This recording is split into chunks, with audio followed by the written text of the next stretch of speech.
Nagsisimula ang anime 30 taon na ang nakalilipas sa karagatang Pasipiko, kung saan nagpakita ang isang bagong kontinente na may mga bagong halaman at buhay na nilalang, na tinawag na Magmel. Dahil sa interes na nabuo nito sa mga tao upang siyasatin ito, nagpadala sila ng isang malaking hukbo sa bagong kontinente. Doon namin nakita ang isang grupo na pinamumunuan ng isang binata na may puting buhok na napagtanto na sila ay ini-stalk ng isa sa mga nilalang ng mga lupaing iyon. Upang subukan ang kanyang mga bagong diskarte at maging hari ng bagong panahon na ito, inatake ng binatang lalaki ang halimaw. Nang maglaon, isang robot, na sinamahan ng isa pang kakaibang lalaki na nakasuot ng isang uri ng uniforme, ang nagpapatunay na ang grupong ito ay ganap na nolipol kapag nakita nilang nasawi ang bawat miyembro nito sa lupa. Pagkatapos ng mga taon na ito, ipinaliwanag na may mga taong nakakakilala sa Magmel sa mahabang panahon. Dito, ipinakilala sa amin ang binatang nakauniforme, na siyang bida sa kwentong ito, isang angler na nagngangalang Enyo. Bumalik sa isang baybaying bayan sa Japan, nakita namin ang isang blonde na lalaki, na mukhang medyo may sakit, papalapit sa isang eskinita at bumababa sa ilang hagdan. Samantala, sa kanyang silid, si Enyo ay nakahiga sa kama hanggang sa siya ay nag-ambala ng isang babae, humigit kumulang sa kanyang edad, na kanyang apprentice. Iginiit niya na bumangon siya, sinasabi sa kanya na ang araw ay maaraw at napakaganda. Matapos sabihin sa kanya ni Enyo na mas maraming tao ang nasasawi sa maaraw na araw kaysa sa tag-ulan, umalis siya. Pagbalik sa lalako, nakita namin na nakarating siya sa isang pinto na may karatula sa itaas na nagpapahiwatig na dito nakatira si Enyo. Nagpa siya siyang magbel at sinagot siya ng dalaga. Sinusubukan niyang humingi ng pabor sa kanya, gayunpaman, dahil sa kanyang kahinaan sa kanyang karamdaman, siya ay nahimatay sa pintuan. Maya-maya pa, nang tuluyan na siyang magising, napansin niyang nasa harapan na niya si Enyo. Humingi ng paumanhin ang lalaki sa nangyari at, pagkatapos ipakilala ang kanyang sarili bilang si Chris, hiniling niya ang kanyang serbisyo sa isang trabaho upang iligtas ang kanyang kapatid kapalit ng pera na mayroon siya. Ngunit tumanggi si Enyo dahil hindi ito sapat na pera para sa naturang peligrosong misyon. Ipinaliwanag ng binata na siya ay may sakit mula pa noong siya ay maliit, at hindi na siya mabubuhay ng matagal. So, kapag wala na siya dito, hihilingin niya sa kanya na ipadala ang insurance money bilang compensation. Si Enyo, pagkatapos magbahagi ng mga sulyap sa kanyang apprentice na tumingin sa kanya ng napakalungkot na mga mata, ay tinanggap ang misyon at hiniling sa kanya na sabihin sa kanya ang lahat ng detalyado. Sinabi sa kanila ni Chris na ang kanyang mga magulang at nakatatandang kapatid ay naglakbay sa Magmel upang subukang iligtas siya sa sakit, habang naghahanap sila ng tinatawag na Ponytail. Pagkatapos magpaalam, ipinangako sa kanya ng kanyang kapatid na balang araw ay sabay silang bibisita sa bagong kontinente, at sa wakas ay aalis na sila. Maya-maya pa ay may kumatok sa pinto ng apartment na tinitirhan ni Chris. Sa likod nito, nakikita niya ang kapatid, puno ng sugat, duguan, at umiiyak, sinisisi ang sarili sa pagkasawi ng kanilang mga magulang. Lumipas ang mga araw, at nakita ng lalaki kung paano hindi huminto ang kanyang kapatid sa pagsasanay at pag-aaral hanggang sa isang araw ay nakuha niya ang isang klase ng lisensya. Matapos makamit ito, nag-recruit siya ng isang grupo upang bumalik sa bagong kontinente, nangako muli sa kanya na sa pagkakataong ito ay makukuha niya ang Ponytail, at pagkatapos ay sabay silang pupunta sa Magmel.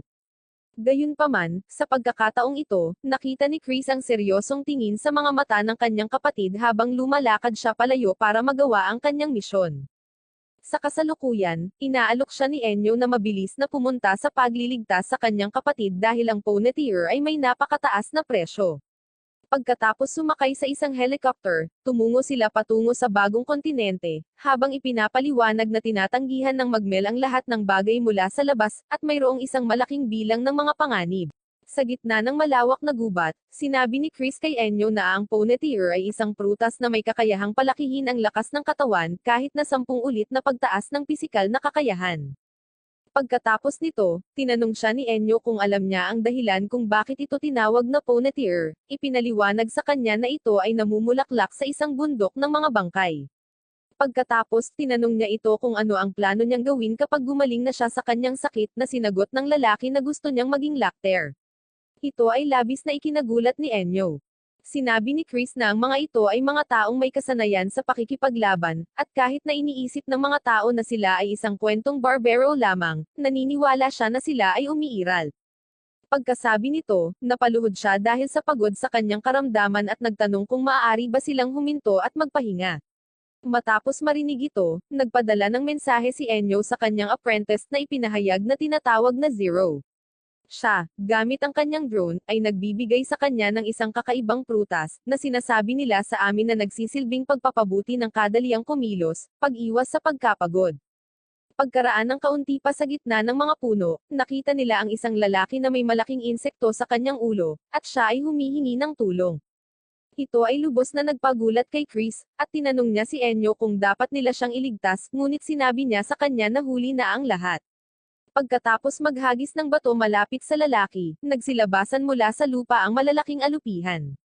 Matapos ipaliwanag na ang kanilang mekanismo sa pangangaso ay gumagamit ng isang buhay na tao upang kumilos bilang isang decoy, na para bang ito ay isang bitag, sinabi niya sa kanya na ang pinakadelikadong bagay sa kontinente ay hindi iyon. Nagpasya silang magpatuloy sa pagsulong, at nakita namin na may lumabas na maliit na itim na sinag mula sa kamay ni Enyo, hiniwa ang mga alupihan sa maraming piraso, na hinayaan ang lalaki na bumagsak na may ngiti sa kanyang mukha. Matapos magpatuloy sa kanyang paglalakad, isang sensor na nasa bulsa ni Enyo ay nagsimulang mag-beep. Dahil sa reaksyon niya, ibig sabihin ay buhay pa ang kapatid ni Chris. Kinukumpirma ni Zero na tama ang direksyon na kanilang pupuntahan. Gayunpaman, mayroong isang problema dahil mayroong ilang mga halimaw na ibon sa lugar. Matapos marinig ito, hiniling ni Enyo sa lalaki na manatili roon at huwag gumalaw, dahil aayusin niya ang isang maliit na problema.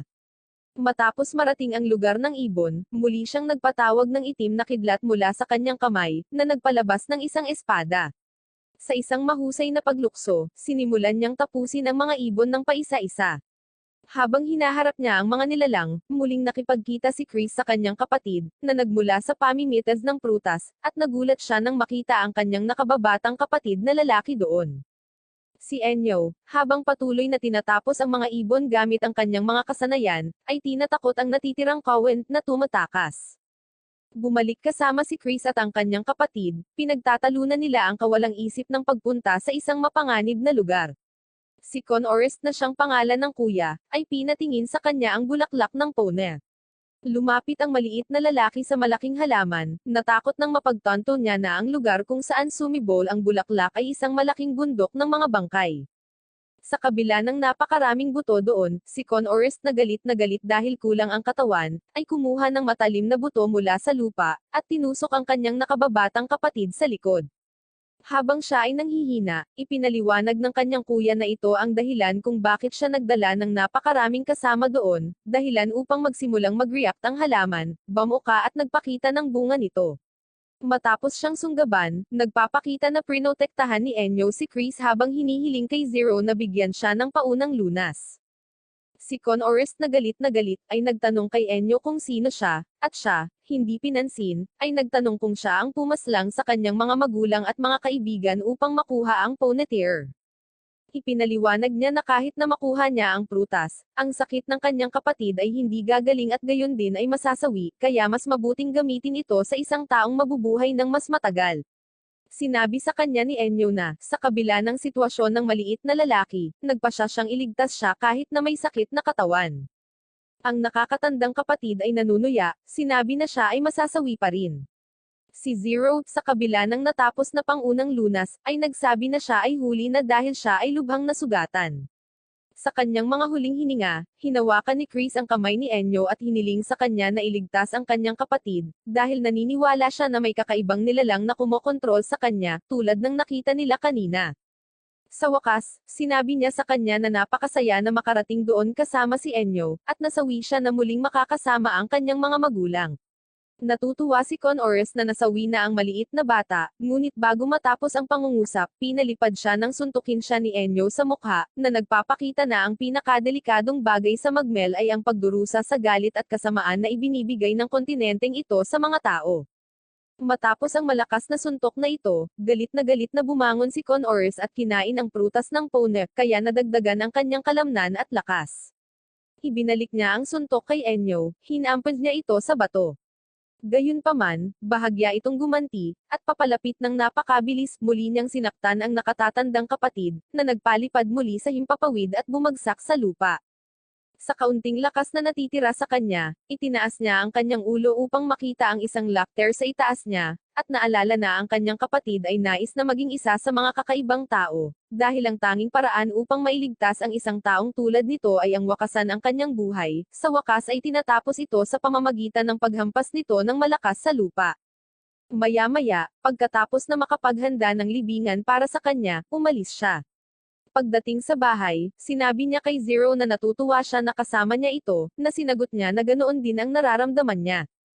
Kinabukasan, sa isang uri ng base na matatagpuan sa isang clearing sa Magmel Forest, nakita namin ang dalawang siyentipiko na nag-uusap. Tinalakay nila na kung ang eksperimento ay magiging matagumpay, ang modernong medisina ay bubuo ng husto. Habang pinag-uusapan nila kung ano ang gagawin nila sa kanilang buhay pagkatapos ng investigasyon, isang alarma ang tumunog sa base. Matapos suriin kung ano ang nangyayari sa mga kamera, pinapanood nila ang pag-atake sa kanila ng isang malaking grupo ng tila mga oso na may mga sungay. Pagkatapos nito, ipinakita sa atin ang alaala noong maliit pa si Enyo. Napaluhod siya dahil sa pagod sa harap ng isang matangkad na silweta, na nagsasabi sa kanya na ang nararamdaman niya ay hindi kawalan ng pag-asa at binigay niya ang kanyang kamay upang tulungan siyang bumangon. Bago hawakan ang kanyang kamay, nawala ang silhouette na ito at ngayon ay nakikita si Enyo sa kanyang kasalukuyang edad. Sa sandaling iyon, nag-react siya nang tawagan siya ni Zero at tinanong siya kung desperasyon ba iyon, tinatakot siya at tuluyan na siyang nagising mula sa bangungot na kinaroroonan niya. Ang kanyang unang reaksyon ay tumingin sa mapa sa dingding na nagpapakita ng bagong kontinente. Pagkalipas ng ilang oras, nakita namin ang isang blonde-haired na babae na nakatingin sa ilang direksyon na nakasulat sa isang piraso ng papel. Dumating siya sa bahay ni Enyo, at sa isang alaala, nakita namin na siya ay anak ng isa sa mga siyentipiko, na nagsabi sa kanya na kung may mangyari sa kanya, dapat niyang hanapin si Enyo. Pagkatapos nito, nagpa siya siyang mag-doorbell. Sa kabila ng kanyang napakahusay na pangangatawan, nakatanggap siya ng hindi pagsang-ayon na tingin mula kay Zero. Sa unang pagkarinig na ang babae ay may kahilingan tungkol sa pagliligtas ng isang tao, hiniling ng babae sa kanya na sundan siya. Nang una niyang makita si Enyo, medyo nagdududa siya na siya ang angler na pinag-uusapan nila. Sa kabila nito, sinabi niya sa kanya na nawalan siya ng komunikasyon sa laboratorio ng kanyang ama, at sinabi na sila ang pinuno ng Department of Applied Biological Research sa Polar Star Corporation. Ito ay medyo nagpagulat kay Enyo dahil ang North Star Corporation ay isang medyo malaking grupo at dapat magkaroon ng sarili nitong rescue team, kaya dapat niyang hayaan siyang humawak nito. Ngunit iginiit ng babae, na sinabi kay Enyo na sinabi sa kanya ng kanyang ama na kung may mangyaring masama, dapat siyang pumunta sa lugar na ito upang hanapin siya partikular. Naging dahilan ito upang magtanong si Enyo kung mayroong anumang gantimpala para sa paggawa ng trabaho, dahil ito ay makasarili na isakripisyo ang buhay ng isang tao upang iligtas ito mula sa ibang tao. Medyo nagpagalit ito sa babae, dahil sa tingin niya ay malupit ang pagtanggi ni Enyo na tulungan siya. Ngunit sa wakas ay humingi siya ng tulong sa kanya, sinabi sa kanya na siya lamang ang maaasahan niya at tinawag siyang Showan, na nagpaalala kay Enyo sa misteryosong figure. Gayunpaman, tinanggihan niya ang tulong at sinabi na hindi siya si Showan, na medyo nagpapalito sa dalaga. Nagsimulang maghanap ang dalaga ng isang bagay upang makilala si Enyo. Pagkatayo ni Enyo sa upuan ay sinabi niya na kahit hindi siya ang hinahanap nito ay kaya niyang gawin ito. Kaya tumungo sila sa helicopter. Sa daan, nakita nila ang isang lalaki na nagngangalang Owen, na nagpahayag na ang pangalan ng babae ay Emilia at nagtanong kung sino ang kasama niya. Sinagot niya na siya ang kanyang nakababatang kapatid at sinabi na tutulungan niya silang mahanap ang kanilang ama. Pagkatapos nito, umalis na sila. Sa kanilang pagpunta sa ship, tinanong ni Enyo si Emilia kung sino ang kanyang nakababatang kapatid na lalaki, at sinabi niya sa kanya na hindi siya maaaring magsama ng isang estranghero kaya pinakamahusay na magpanggap na isang miyembro ng pamilya. Pagkatapos nito, tumungo sila sa ship habang nakikipag-usap sila kay Zero at hinihiling sa kanya na kilalanin ng maaga ang destinasyon. Sumunod si Zero, at gayon din, lumilikha ng mga itim na sinag sa pagitan ng kanyang mga kamay, pinapakita niyang muli ang malaking screen sa kanyang harapan at pinapanta ang kanyang drone. Sa kabilang banda, sa laboratorio na nasa Magmel, nakita namin ang isang armadong security guard na nagpapaputok sa mga nilalang. Gayunpaman, ito ay walang silbi, at siya ay pinapaslang. Mula sa loob, pinagmamasdan ng mga siyentipiko sa mga kamera kung paano nalipol ang kanilang mga kasama. Sa eroplano, habang papunta sa kanilang destinasyon, sinusuri nila kung anong mga nilalang ang kanilang kakaharapin, na isang uri ng oso na kadalasang kumakain ng maiinit na mineral. Gayunpaman, kung sila ay magagalit, ang kanilang balat ay magiging bakal, at sila ay mawawalan ng kontrol. Pagkatapos nito, ang taong tila gumagabay sa mga sundalo ay nagulat na mayroong humigit kumulang 30 mga espesimen sa paligid ng laboratorio, at na ito ay isang emergency na sitwasyon or hindi bababa sa ito ay hanggang sa dumating sila. Naging sanhi ito upang magsimulang tumawa ang mga sundalo, na Jean ang bala ni Enyo, na nagsasabing taon-taon ay humigit kumulang 900,000 na katao ang nawawala sa bagong kontinente, kung saan 1/3 lamang ang maaaring mabuhay at makabalik. Binabati siya ng isa sa mga sundalo dahil sa napakaraming pinag-aralan niya tungkol sa mga lupaing iyon, ngunit sila ang magtitiyak na higit sa ikatlong bahagi ng mga naruroon ang mabubuhay. Samantala, sa laboratorio, nakita ng mga kamera ang pagdating ng rescue team mula sa ship. Hinihanay nila ang kanilang mga sandata at pinaputukan ang mga hayop na ikinasawi ng ilan sa kanila. Medyo nagpagulat ito kay Enyo, ngunit ipinaliwanag ng lalaking nangunguna sa operasyon na ang mga bala ay gawa sa metal na natagpuan nila sa magmel. Gayunpaman, Jean ang bala siya ni Enyo, sinabi na hindi niya iyon tinutukoy, ngunit nagulat siya na sinalakay ng mga nilalang ang laboratorio ng pananaliksik. Kung saan ang sagot ng lalaki ay dahil lang sa napakarahas nila, kaya labis na hindi nagtitiwala si Enyo. Kapag nasa itaas na ng laboratorio, nagparachute ang mga sundalo at ginagamit ang kanilang mga sandata para atakihin ang mga oso mula sa langit na sunod-sunod na pinapaslang. Sa sandaling iyon, nakipag-usap si Zero kay Enyo na nagbabala sa kanya na may papunta doon. Kaya, hinihiling sa kanya ng isang ito na ibahagi ang larawan. Sa loob nito, nakita niya ang isang napakalaking butiki, na mas malaki kaysa sa mga puno, papalapit, na aakit ng dugo ng mga oso. Nagsisimula itong atakihin ang lugar ng mga naglalakihang bato, ibinabato ang mga ito gamit ang buntot nito sa direksyon ng ship. Nagpasya ang lalaki na umatras matapos masira ang nag-iisang missile na kayang harapin ang nilalang. Binuksan ni Enyo ang pinto ng ship, hinawakan si Emilia sa baywang at tumalon palabas ng napakalaking eroplano, habang ang mga natitira sa ship ay tumakas sa lugar. Sa sandaling nasa lupa, sinimulan nilang imbestigahan ang malaking projectile at hiniling sa babae na ayusin ito kung gusto niya talagang iligtas ang kanyang ama. Pinapakita niyang muli ang mga itim na sinag na iyon sa pagitan ng kanyang mga kamay, itinataas ang napakalaking sandata at lumikha ng isang istruktura sa paligid nito, pagkatapos ay tinanong niya ang babae kung alin sa dalawa ang dapat masawi, itinuro muna ang reptilya at pagkatapos ay sa base kung nasaan ang kanyang ama. Tinanong siya ni Emilia kung bakit nagpakita ang magmel sa mundong ito. Sinasabi niya sa kanya na ito ay dahil ang mundo ay sobrang boring. Sa pamamagitan ng mga kamera ng laboratorio, nakikita nila kung paano huminto ang dambuhalang butiki, at nasa ibabaw nito ngayon si Enyo. Hinihiling niya na palayain ang mga bihag upang sila ay mailigtas. Sa sandaling iyon, nagulat ang doktor. Nakilala ng pinuno ang sombrero at damit ng lalaki na nakatayo sa nilalang at naisip si Showan. Pagkatapos ay tinanggap niya ang kahilingan ng lalaki. Habang tinatapos ni Emilia ang paghahanda para sa missile pinasunod ni Enyo ang nilalang sa kanya, at pagkatapos iposisyon ito sa isang tiyak na punto, hiniling niya sa babae na umatake. Sumunod siya, ngunit tila iiwasan ito ng halimaw.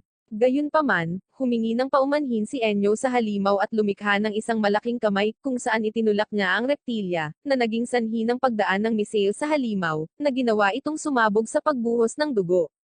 Pagkatapos pinalaya ng ama ng babae ang ilang anak ng oso na nakakulong. Nang nasa ship na, ipinaliwanag ni Enyo na gusto lamang ng mga oso na palayain ang kanilang mga anak, kaya naman inatake nila sila. Kung saan ipinaliwanag ng tao sa ship na kapag ang dugo ng mga supling ay dinalisay, sila ang nagiging pinakamatigas na metal sa mundo. Pagkatapos ng maikling pag-uusap, sinabi sa kanya ni Enyo na naroon siya dahil tinawag siya ng kanyang anak. Makalipas ang ilang oras, sa balita, sinabi nilang bumagsak ang ship na kanilang sinasakyan sa hindi malamang dahilan. Gayunpaman, walang nasawi. Pagkatapos nito, pinag-usapan ni Emilia, kasama si Enyo, kung paanong hindi na magtatrabaho ang kanyang ama sa bagong kontinente. Sa kanyang pagdating, umalis si Enyo. Sa hapon, naglalakad ang bida sa tabi ng dalampasigan habang nakikipag-usap sa drone ni Zero, na sinasabi sa kanya na balang araw ay tatangkad siya, na sinagot ng masayahing batang babae na mangyayari din ito sa kanya. Makalipas ang ilang araw, nanunood ng telebisyon si Enyo at ang kanyang apprentice. Sa sandaling sinubukan niyang kumuha ng puding mula sa mesa, gayunpaman, kinuha ito ni Zero sa kanyang mga kamay na may mahinang sampal, na sinasabi sa kanya na ang puding ay kanya. Pagkatapos nito, nagpatuloy sila sa panonood sa malaking screen, kung saan nakita nila ang isang auction kung saan nag-aalok sila ng isang napakabihirang nilalang mula sa Magmel, ang Nanorobado, isang ibong may kakayahang magtanggal ng anumang uri ng lason. Habang pinag-uusapan ni Enyo at Zero ang ganitong uri ng ibon na umiiral sa Area 45 nanograms bagong kontinente, dahil sa lugar na iyon ay may malaking bilang ng mga lason na nilalang, ang mga taya ay direktang nagsisimula sa mga numerong pangmilyonaryo. Habang nagtatalo sila tungkol sa katotohanang may mga taong maraming pera, nagawa ni Enyo na nakawi ng isa sa mga puding. Sa wakas, natapos ang bidding, ibinebenta ang ibon sa halagang 1 bilyong. Nagkomento si Zero na sa perang iyon, makakabili siya ng pabrika ng puding. Sa sandaling iyon, ang nanalo sa auction ay pumasok sa silid na may ibon sa kanyang mga kamay. Pagkatapos maupo para makipag-usap, ipinaliwanag ng lalaki kung paano niya nakuha ang lahat ng perang iyon. Ipinaliwanag ng lalaki, na ang pangalan ay Daysom, na pinaghirapan niyang makuha ang ibon na iyon, at kailangan niya ang tulong ni Enyo dahil gusto niyang mahanap ang kanyang mga kaibigan sa 45th District. Sinabihan siya ni Enyo na sumuko na, dahil sa lugar na iyon, napakaraming mapanganib na nilalang na posibleng nasawi na ang kanyang mga kaibigan. Sinisiraan niya siya, na sinasabing sila ay talagang walang isip na naruroon. Ang lalaki, matapos marinig ito, ay ipinaliwanag sa kanila na ang kanyang mga kaibigan ay mga immigrant, at 30 taon na ang nakalipas mula nang mangyari ang insidente sa Magmel. Sinabi rin niya na sa mga naninirahan doon, ang mga unyon ay napakalakas dahil hindi sila mabubuhay maliban kung sila ay magtutulungan sa isa't isa. Siya at ang kanyang mga kaibigan, sina Stuart at Stain, ay magkasama para sa lahat, gamit ang dalawang insekto doon upang labanan ang isa't isa na para bang ito ay isang malaking palaruan para sa kanila. Pagkatapos ng laban sa insekto, iminungkahi ni Daysom ang ideya na mangolekta ng marami pang insekto at suriin kung alin sa kanila ang numero 1. Si Enyo, pagkatapos makipag-usap kay Zero tungkol sa kung paano ito isang kasanayan ng masamang gawain, tinanong ang lalaki kung ang kanyang mga kaibigan ay nalason sa oras na iyon. Sumagot siya ng oo, at siya lang ang nakatakas. Dahil sa takot, wala siyang mapagsabihan kahit kanino, at pagkaraan ng ilang panahon, nabigo ang plano sa imigrasyon. Kinailangan nilang umalis sa bagong kontinente, kaya nawalan siya ng pakikipag-ugnayan sa mga kamag-anak ni Stuart at Stain. Mula noon, nagsimula siyang magtrabaho ng husto upang kumita ng malaking pera para mabili ang ibong iyon, dahil maaari nitong alisin ang anumang lason. Pinipilit ni Enyo na ipaintindi sa kanya na pagkatapos ng mahabang panahon, malamang nawala na silang buhay. Gayunpaman, sinabi ng lalaki na alam niya, gayunpaman, gusto niyang makatiyak, at pagkatapos mag-alok sa kanya ng halaga ng pera na isinasaalang-alang niya, tinanggap ni Enyo ang trabaho. Ang ilang karagdagang mga kondisyon ay nagbago, at pagkatapos sabihin sa kanya na ang kanyang mga damit ay hindi optimal para sa paglalakbay sa lugar na iyon, hiniling niya kay Zero na ihanda ang mga damit ng lalaki. Sa sandaling nasa Magmel, malungkot si Daysom na bumalik sa mga lupain kung saan siya lumaki, at nakipag-usap kay Enyo tungkol sa kung paano ang ginagawa niya sa pamamagitan ng pagtulong sa mga tao ay isang magandang bagay, at dapat na mas maraming tao ang gumawa nito. Ngunit sagot ni Enyo na kung hindi siya makakakuha ng pera, hindi siya makakatulong sa sino man, at kahit sino ay maaaring gawin ito. Makalipas ang ilang sandali ng patuloy na paglalakad, nakarating sila sa isang lugar kung saan nakahanap si Daysom ng isang punong may marka, at naalala niya na siya pala ang nagukit nito noong bata pa siya para hanapin ang daan pabalik. Kaya, nagsimula siyang tumakbo patungo sa kagubatan na may kuweba, at si Enyo na tinanong kung doon naganap ang trahedya ay ipinadala ang drone upang mag-imbestiga bago sila pumasok. Pagkatapos, naalala ng lalaki kung paano nangyari ang isang insidente sa isang clearing sa kagubatan kung saan, matapos maglagay ng uod sa isang alakdan at paniki sa loob ng isang garapon at naghintay ng kaunti, nang buksan niya ito, ang kanyang mga kaibigan ay nalason sa mga singaw na lumabas sa sisidlan. Nabalot ng galit, itinapon ni Daesom ang lalagyan ng malakas sa lupa, nabasag ito sa maraming piraso, nanghihinayang sa pagtakas pagkatapos mangyari iyon. Gayunpaman, sinabi sa kanya ni Enyo na ang kanyang mga kaibigan ay buhay pa, at mula sa kadiliman ng kuweba, isang higanteng alakdan ang nagsimulang magpakita. Ngunit nang mapansin ng isang ito, na may buhok, mabilis na nakilala ng lalaki ang kanyang kaibigan, si Stuart. Dahil isa na itong halimaw, walang awang inatake siya nito, ngunit nagtagumpay silang maiwasan ito ng may swerte. Nais ng lalaki na mga tuwiran sa nilalang, sinusubukang ipaalala sa kanya na siya ay kanyang kaibigan noong bata pa. Biglang pumasok sa kuweba ang isang malaking paniki, inaatake ang alakdan, at pagkatapos makita na mayroon siyang salamin sa kanyang kaibigan, nakilala rin niya siya bilang si Stain, at natutuwa siya na siya ay buhay din. Gayunpaman, tila hindi niya ito nakikilala at inatake siya, kaya itinapon ni Enyo ang lalaki sa lupa upang maiwasan siya. Sa sandaling iyon, iniisip ni Daesom na kung gagamitin niya ang ibon upang gamutin ang lason nito, maaari niyang gawing tao ang mga ito. Kaya, tumakbo sila patungo sa hole habang nag-aaway ang dalawang nilalang. Kahit na walang ibang nakikitang pagpipilian si Enyo kundi ang salakayin sila, iniwasan ito ng lalaki, na nauwi sa pagitan ng dalawang nilalang. Sa pagtingin sa kanilang mga mata, nagsimula siyang umiyak, labis na nagsisisi sa desisyong ginawa niya na tumakas noong siya ay maliit, at napagtanto niya na parehong naiintindihan ng mga halimaw ang kanyang sinasabi, at natutuwa siyang makilala. Kaya, tinanong ni Daesom si Enyo, so, sa ibong iyon, mawawala ang laso ng dalawa. Kung saan siya ay sumagot ng oo. Gayunpaman, ang kanyang mga kaibigan ay masasawi, dahil sa kanilang pagbabago, kailangan na nila ngayon ang lason na iyon upang mabuhay, at kung gagawin nila ito, sila ay masasawi, dahil hindi na sila maaaring maging tao muli. Pagkatapos nito, ang dalawang napakalaking halimaw ay tumungo sa isang lugar na may intensyon na pareho silang sumunod sa kanila at umalis sa yungib. Narating nila ang lugar kung saan nakalagay ang marka sa puno, bilang senyales na talagang naaalala nila siya sa masasayang panahon nila noong mga bata pa sila. Pagkatapos nito, nagpasya silang bumalik sa kuweba, nagpaalam sa kanila. Tinanong siya ni Enyo kung sigurado ba siyang ayaw niyang tapusin ang mga ito, dahil kung minsan ang kasawian ay isang kabaitan at maaaring magpatigil sa kanila sa pagdurusa. Gayunpaman, sinabi ng lalaki na hindi kinakailangan na tumapos ng buhay, dahil ito ay makasarili, at habang sinasabi niya ito, binitawan niya ang ibon, at sinabi niya na kahit na magkaiba na sila ng katawan, sila pa rin sina Stuart at Stain, at kahit nagbago na sila, nagbago rin siya simula noong araw na iyon. Pabalik sa bansa, sina Enyo at Zero ay nanunood ng lecture ni Daesom kung saan sinabi niya na ang lahat ng kita mula sa mga benta na protektado ng kalikasan ng Magmel ay gagamitin para sa mga taong nawalan ng mga kamag-anak sa bagong kontinente, at gayon din na magtatayo siya ng pabrika ng puding.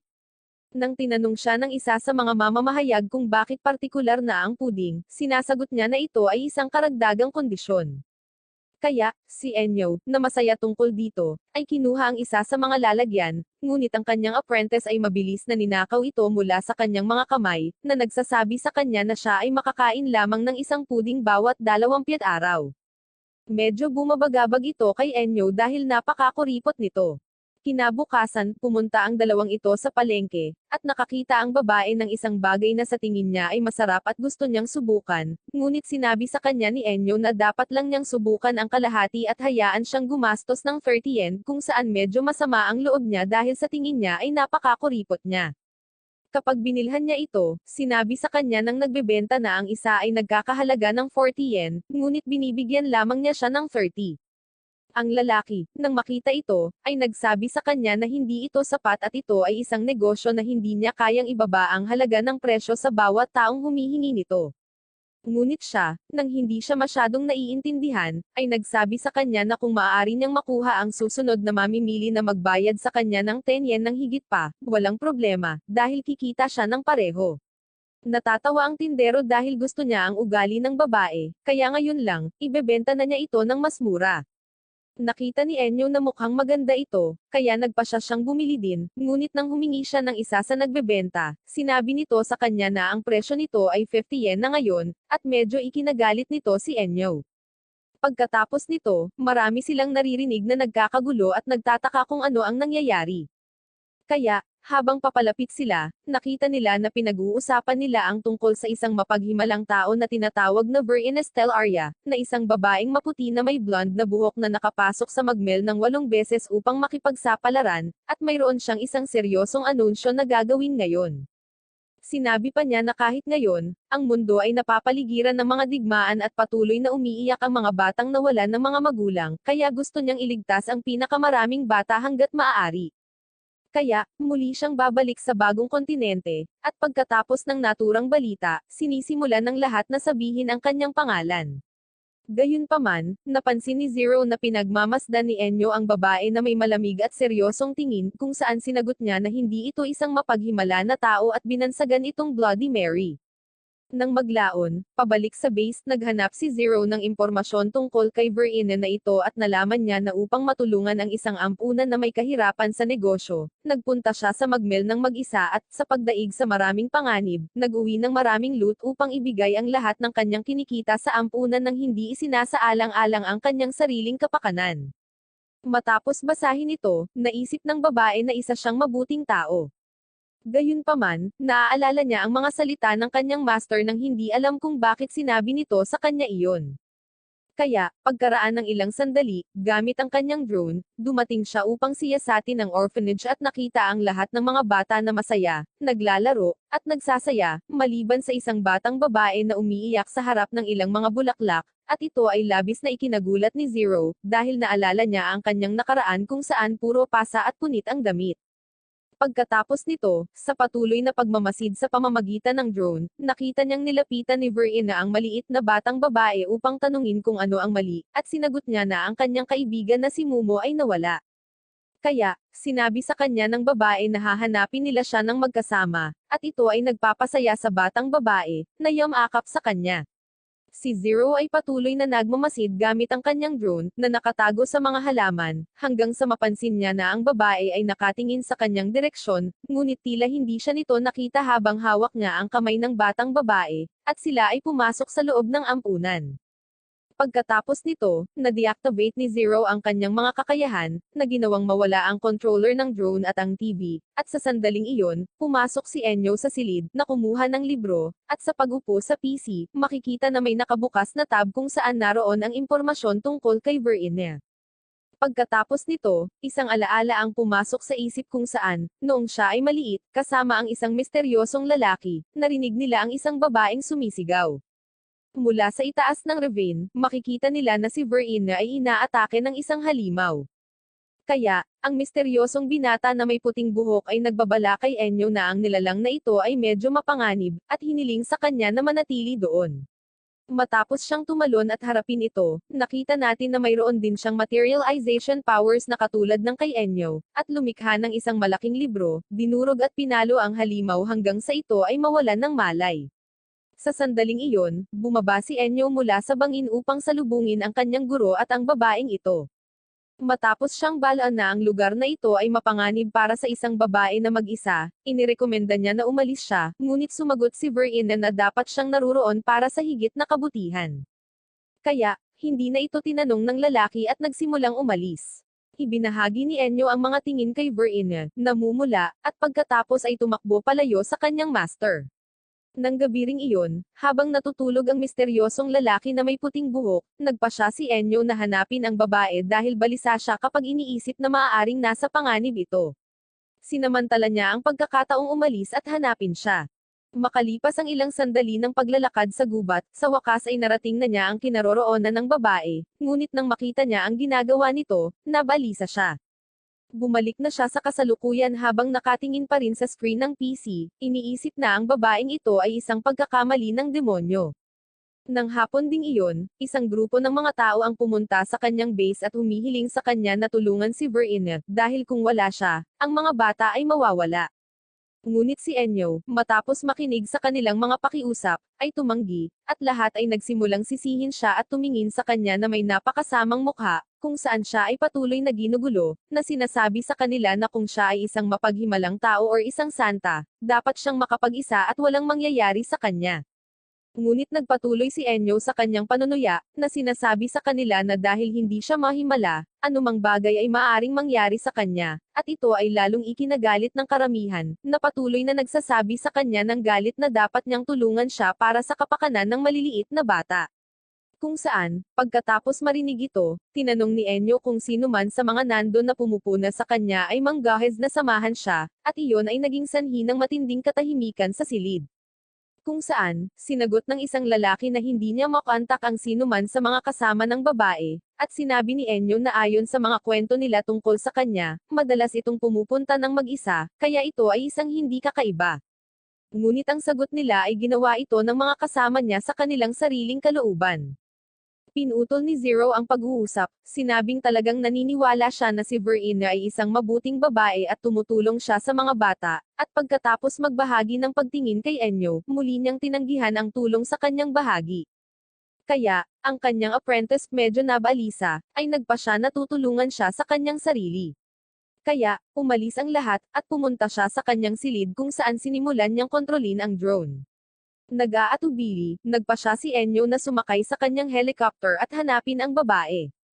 Kapag na-activate na ang drone, natuklasan niya na ang lahat ng mga kasama ni Verena ay lubhang nasugatan or nasawi dahil sinalakay sila ng isang nilalang mula sa bagong kontinente. At si Enyo, sa pagdating, ay nakakita ng isang malaking kawan ng mga halimaw na ito. Kaya, nang makita na sila ay isang malaking bilang at naglalaro sa isang kawalan, siya ay nagpa siya na gamitin ang kanyang mga kapangyarihan sa pamamagitan ng paglikha ng mga crossbows, at paggawa ng ulan ng mga arrow na nag-aalis ng marami sa kanila hanggang sa isang malakas na dagandong ang nakakuha ng kanyang pansin. At habang idinidirekta niya ang kanyang tingin doon, nakita niyang ito ang parehong uri ng nilalang na hinarap ng kanyang master sa unang pagkikita nila ng babae. At ito ay naging dahilan upang magkaroon ng alaala si Enyo tungkol sa kanyang master. Dito, ipinakita nila sa amin kung paano, pagkatapos makita kung ano ang nakakagambala kay Enyo, tinanong niya ang kanyang master kung bakit niya ito iniligtas kung siya ay isang masamang tao, kung saan ang sagot ng kanyang master ay nagkaroon lamang siya ng mga problema nang siya ay nakita, at iyon ang dahilan kung bakit siya iniligtas. Dahil kung ang isang tao ay mabuti or masama or hindi ay nasa kanya, at simple lang, kung kailangan niyang iligtas, tutulungan niya siya. Kaya, naniniwala si Enyo na hindi siya makakapag-isip ng pareho, ngunit sinabi sa kanya ng kanyang master na mauunawaan niya ito pagdating ng panahon. Sa kasalukuyan, inaatake ng nilalang si Enyo sa pamamagitan ng paglulunsad ng isang uri ng laser sa bibig nito, ngunit nagawa niyang iwasan ito, isang katotohanan na nagiging sanhi ng pagsunog ng mga punong tinamaan ng pag-atake. Matapos mapagmasdan na talagang malakas ang halimaw, gumawa si Enyo ng palakol para pigilan ang mga projectiles na ibinabato sa kanya ng halimaw. At ipinahayag sa atin na ang kanyang master ay ang misteryosong si Showan. Sinabi sa amin ito nang magsimulang isipin ni Enyo na hindi siya naniniwala na mali ang kanyang master sa kanyang pagkilos. Gayunpaman, hindi siya makapag-isip na katulad niya, at sa wakas, gumawa siya ng malakas na atake sa ulo ng nilalang. Natakot ito at tumakbo palayo. Napagtatanto na ang lahat ng nasa paligid niya ay nasusunog, ginamit niya ang palakol upang putulin ang lahat ng mga throw soap kaya pinipigilan ang pagkalat ng apoy habang napagtatanto na hindi pa niya naaabot ang antas ng kanyang master. Samantala, patuloy na hinahanap ni Zero ang babae hanggang sa wakas ay matagpuan niya ito, ngunit may nakita siyang eksenang gumugulo sa kanya. At sa sandaling iyon, dumating si Enyo sa parehong lugar kung nasaan ang drone, pinagmamasdan kung paano lumabas si Verena mula sa bangkay ng isa sa mga nilalang, na nag-aalis ng mga organo ng halimaw at nababad sa dugo. Sinabi niya na ang mga panloob na organo ng halimaw na iyon ay ipinagbibili sa mataas na presyo at kung ibebenta niya ang mga ito, marami siyang matutulungan na bata. Ipinaalam sa kanya ni Enyo na marami sa mga kasama niya ang nasawi, kung saan sinisikap niyang bigyang katwiran ang kanyang sarili sa pagsasabing sinamahan nila siya sa kanilang sariling malayang kalooban, upang pagkatapos ay ipagpatuloy ang pag-alis ng mga organo mula sa hayop.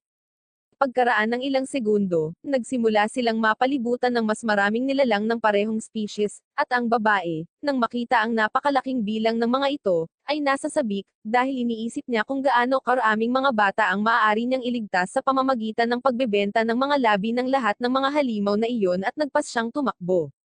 Sinubukan siyang pigilan ni Enyo, ngunit si Zero, nang makita ang nakakabaliw na hitsura ng babae, ay nagrekomenda na umalis si Enyo dahil sa napakaraming bilang ng mga hayop kung saan binibigyang pansin niya, at umalis sila, na nagbibigay daan para lumunin ng mga nilalang ang kanilang natalong kasama.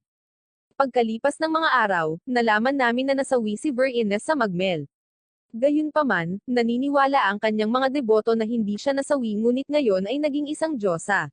Nang marinig ito, labis na nalungkot at umiiyak ang babaeng tinulungan ng babae hanggang sa makuha ng drone ni Zero si Mumo, na isa pala itong stuffed animal na mahal ng batang babae. Nang maglaon, habang naglalakad sa palengke, si Enyo at ang kanyang apprentice ay may maliit na pag-uusap tungkol sa konsepto ng mabuti at masama, dahil ito ay isang bagay na orihinal na nilikha ng mga tao. Pagdating sa kaparehong food stand gaya ng huli, sa pagkakataong ito, si Enyo naman ang iniimbitahan, at pagkatapos nito, nagpasya silang kumain ng sabay habang patuloy silang naglalakad. Matapos ang pagpapakita ng Magmel, ang pangarap ng isang tao, na inspirasyon ng mga kwento ng isang pirata, isang mangangaso, isang gourmet, at isang editor ng manga, ay nalikha. Dahil sa hindi mabilang na mga panganib na umiral sa bagong kontinente, marami ang hindi nakabalik. Itong lalaking ito, pagkatapos na isipin na sila ay mga walang isip, ay sinubukan din niyang maging isang taong makakarating sa mga mahiwagang lupain. Gayunpaman, sa hindi malamang paraan, nahuli siya at nabaon hanggang baywang sa gitna ng kawalan, nagsimulang magpanik nang mapansin niyang yumanig ang lupa sa paligid niya dahil may papalapit na malaking nilalang. Unti-unti, sinubukan ng lalaki na lumingon para tingnan kung ano iyon, kahit hindi niya kaya. At nang sa wakas ay nagawa na niya, huli na ang lahat dahil halos nasa ibabaw niya na ang dambuhalang nilalang. Ito ay isang napakalaking carnivorous na pagungtna, dahil ito ay gutom na gutom, ay nagsimulang maglaway sa lalaki. Kaya't nagsimula siyang magpumiglas, sinusubukang makatakas sa kanyang bitag, upang hindi limunin, hanggang sa tuluyang nabasa ang pantalon sa takot. Pagkatapos noon, napagtanto niya na posibleng matatapos na ang kanyang buhay, kaya naalala niya kung paano siya nakarating sa puntong iyon. Dito, sinabi sa amin na ang lalaki, na ang pangalan ay Dindin, ay nagtrabaho sa isang tindahan sa lungsod. Isang araw, sinimulan niyang basahin na maraming pera ang kikitain sa bagong kontinente, kaya seryoso siyang nag-iisip kung dapat ba siyang pumunta doon. Sa sandaling iyon, pumasok si Enyo at ang kanyang apprentice sa tindahan na nagpanggap na mag-ama, na ikinagulat ng lalaki, at sinabi niya sa amin na mula nang makilala niya si Enyo, malapit na siyang atakihin sa puso, dahil palagi niya itong nagagawang linlanggan at asarin siya. Napansin ni Zero ang isang uri ng isda at sinabing ito ay isang bagay na napakamahal na nagtatanong kung ito ay splurge day. Gayunpaman, ang sagot ni Enyo ay hindi, ngunit dahil maraming beses siyang pumupunta sa tindahan na ito, ang may-ari ay kanyang matalik na kaibigan, kaya maaari siyang magkaroon ng diskwento. At dahil sa kasinungalingan, sumama ang loob ni Dindin, at mula pa noong una niya itong makita, sa tuwing magpapakita siya, iniisip niyang masasawi na siya. Noon niya sinabi sa amin na sa unang pagkakataon na pumasok si Enyo sa tindahan, tinanong niya ang presyo ng isang flashbang grenade, at nang sagutin ng lalaki na ito ay 4,000 yen, binigyan lamang siya ni Enyo ng 1,000 at nagsimulang magtaka kung siya ay baliw. Pagkatapos ay nag-alok lamang siya ng 800, kaya hiniling niya kay Enyo na ihinto ang pagbibiro, na sinagot niya na hindi niya dapat bayaran ang orihinal na presyo nito dahil ang granada ay nasa masamang kondisyon na. Nagpagulat ito sa nagbebenta, dahil imposible iyon. Gayunpaman, patuloy na ipinaliwanag ni Enyo na kahit na ilabas niya ang ring, ito ay sasabog, at gamit ang kanyang kapangyarihan, ginagawa niya itong sumabog. Pagkatapos noon, naging tsismis ito, at nabawasan ang mga kliyente. Gayunpaman, nagpatuloy si Enyo na paulit-ulit na pagpunta sa tindahan, sinusubukang lokohin ang nagbebenta sa anumang paraan, mula sa pagbabayad gamit ang mga peking bill na gawa sa kamay hanggang sa pagtulad sa mga aksidente at panganib sa loob ng tindahan, hindi pa binabanggit ang maraming iba pang walang katotohanan na dahilan para lamang makakuha ng mga diskwento kapag bumibili ng mga produkto doon. Ngunit sa pagkakataong ito, handa na si Dindin, dahil pinatibay niya ang istant ng pag-checkout, sinuri ang lahat ng produkto, at iniwan pa ang sahig na walang butik. Pagkatapos nito, napagtanto niya na palaging bumibili ng kagamitan si Enyo kahit na iniisip niya na siya ay isang uri ng militar. Hanggang sa wakas ay iniwan nila ang kanyang basket na may mga produkto sa counter at tanungin siya ng presyo, na sinabi sa kanila ng lalaki na ito ay 60,000 yen. Nag-aalala tungkol sa reaksyon ng lalaki at sinusubukang pakalmayan ang sarili, naalala niyang naglagay pa nga siya ng mga security camera para maiwasan ang anuman sa kanyang mga panlilinlang. At nang inaasahan niya ang bitag, sinabi sa kanya ni Enyo, nang walang anumang problema, na magbabayad siya gamit ang isang card, na ipinapaliwanag na ngayon ay isang araw upang gugulin, kaya hindi siya nag-aalala tungkol sa diskwento dahil ito ay palaging nakakatulong sa kanya. Dahil dito, nabigla ang nagbebenta, na nag-iisip na marahil ay naghinala siya. Hiniling sa kanya ni Enyo at ng kanyang apprentice na ipadala ang mga produkto sa bahay at maghanda na umalis sa tindahan. Habang pinagmamasdan sila ni Dindin na papalayo, napansin niyang nagsimulang mahulog ang isang kahoy na tabla, bagamat hawak talaga ito ng drone ng batang babae, na may pekeng dugo, ay hinawakan ang kanyang ulo upang gayahin ang isang aksidente. Matapos ang isang maliit na eksena ng mag-ama na nagpapaulam dahil sa kanyang pagkasawi, hindi alam ng nagbebenta kung ano ang gagawin kung saan humingi ng diskwento si Enyo. Nang hapon ding iyon, nang matapos ang diskwento, nakita niyang unti-unting umalis si Enyo kasama ang inaakalang anak na babae sa kanyang mga bisig hanggang sa lumingon ito, nakatingin sa nagbebenta at nakangiting ng uuyam, na nagpahalata sa kanya na muli siyang niloko. Dahil doon, napagtanto na maaring ito na ang katapusan ng kanyang negosyo, sa wakas ay nagpasya siyang maglakbay sa Magmel upang magsimulang muli, dahil naniniwala siya na mas mabuting masawi sa bagong kontinente kaysa sa patuloy na pagtiisan si Enyo. Kaya, pupunta siya upang matupad ang kanyang pangarap na maging isang milyonaryo, at nagsimula siyang tumawa ng malakas. Kinabukasan, isinara niya ang tindahan at sumakay sa isang malaking sasakyang malamotorsiklo. Matapos mag-alinlangan ng kaunti kung makakarating ba talaga siya roon gamit ang sasakyang iyon, naisip niyang aayusin na lang niya pag nasira, hanggang sa nagulat siya nang mapagtanto na sumakay din sina Enyo at Zero sa sasakyan at sinabihan siya, dahil sumakay sila sa sasakyan niya dapat na silang ihatid pa uwi. Medyo nag-aatubili, pumayag siyang dalhin sila hanggang sa makarating sila sa isang malaking parang na puno ng windmills. Doon talaga nagsisimulang magduda si Dindin kung ito ba ang tamang daan. Gayunpaman, sumasagot sila ng oo, at nagpatuloy sa pasulong, na sinamahan ng reklamo na sila ay masyadong mabagal. Matapos pagtawanan ng kaunti ang problemang ito, dumating sila sa isang pulang ilaw at huminto. Sinabi sa kanila ng determinadong tindero na noong bata pa siya ay isang napakabilis na driver at bibigyan niya sila ng isang demonstrasyon. Matapos marinig ito, nagdududa sila kung totoo ito, kaya naghanda ang lalaki sa pamamagitan ng paghawak ng kanyang kamay sa accelerator. Bago ito maging berde, pinutol ni Enyo ang preno, at pareho silang lumabas ng apprentice ng sasakyan nang hindi napansin ni Dindin. Kaya, kapag ang ilaw ng trapiko ay naging berde, ang sasakyan ay sumusulong ng napakabilis, isang bagay na ipinagmamalaki ng tindero. Gayunpaman, napagtanto niyang wala na ang kanyang mga kasama, at nang makarating siya sa isa pang ilaw ng trapiko, kapag sinubukan niyang huminto, napagtanto niyang hindi gumagana ang preno. Sa sandaling ito, isang malaking truck ang dumaan sa kanya, at sa sobrang swerte at paglihis ng manibela, nagawa niyang iwasan ito, upang matanggap ang pagsaway ng driver. Pagkaraang gamaan ang pakiramdam na siya ay nakaligtas, doon niya napagtanto na siya ay nasa bangin kung saan siya nadulas at nahulog sa dagat, kung saan muntik na siyang malunod kung hindi dahil sa itinapon ni Enyo na salbabida. Kapag naramdaman ng lalaki na tinatawag siya ng dagat, at sa pamamagitan ng kanyang motorsiklo, hinding-hindi niya mararating ang bagong kontinente, naisip niya na ang pinakamahusay na pagpipilian ay ang maglayag sa dagat. Makalipas ang ilang panahon, sa naipon na 30 taon, bumili siya ng bangka, at ipinagmamalaki niya ang kanyang naabot. Ngunit ang pagmamataas na iyon ay biglang naputol nang mapagtanto niyang muli, sina Enyo at ang kanyang inaakalang anak na babae ay nakasakay. Napansin nila na marami siyang supply at armas sa mga kahon, at tinanong siya kung siya ay isang uri ng kriminal na tumatakas sa bansa, kung saan siya sinisisi ni Dindin, dahil sila ang bumibili lamang ng mga armas niya sa murang presyo. Sa likod nito, ipinakita sa kanya ni Enyo ang kanyang kapangyarihan, paglikha ng isang granada sa kanyang kamay, at ipinaliwanag na ang kanyang kakayahan ay gumagana bilang isang uri ng scanner, pag-aaral ng istruktura at pagmamanipula ng mga materyales upang lumikha ng isang bagay na dati niyang pinag-aralan. Kaya't kung siya ay naiwang wala ang mga sandata na ibinibigay niya sa kanyang tindahan, hindi niya masusuri ang higit na iba't ibang mga armas. Sa makatuwid, siya ay nasa alanganin. Pagkatapos nito, binigay niya sa kanya ang granada, ngunit napagtanto niyang tinanggal nila ang ring. Kaya, mabilis niyang itinapon ito ngunit nadulas sa kanyang kamay, kaya ito ay nahulog sa barko.